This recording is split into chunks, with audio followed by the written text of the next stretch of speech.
జై బోల్ విఘ్నేశ్వర భగవానికి సిద్ధి వినాయక స్వామి నవరాత్రి ఉత్సవం సందర్భంగా గణేష్ నగర్ శ్రీ ప్రసన్నాంజనేయ స్వామి దేవాలయంలో సిద్ధి వినాయక స్వామి ఉత్సవాలు అత్యంత వైభవంగా నవరాత్రులు జరుపుకొని ఈరోజు ప్రత్యేకంగా 108 కలశాలతో స్వామివారికి మహిళలు ప్రత్యేకంగా విచ్చేసి అభిషేకం గావిస్తున్నారు. ఈ సందర్భంగా 108 కలశాలతో గణేష్ నగర్ పుర వీధుల గుండా గణేష నామస్మరణతో చేస్తూ శోభాయాత్ర జరుపుకొని ఇక్కడికి విచ్చేసి స్వామివారికి ఇక్కడనే నిమజ్జన కార్యక్రమాన్ని చేస్తున్నాం. గత సంవత్సరము ఈ విధంగానే చేశాం.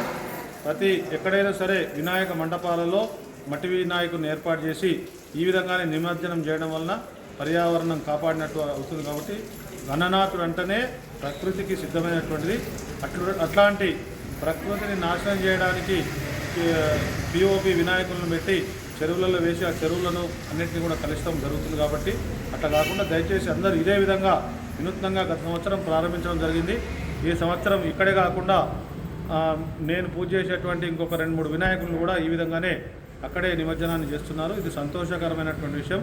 ప్రతి ఒక్కరు కూడా ఎక్కడైతే వినాయకుడిని పెడతారో అక్కడే మట్టి వినాయకుడిని పెట్టి అక్కడే స్వామివారికి వేద మంత్రోచ్చారణ మధ్య అభిషేకం గావించి అక్కడనే నిమజ్జనాన్ని చేసి పర్యావరణ హితాన్ని కాపాడాలని చెప్పి కోరుచున్నాను.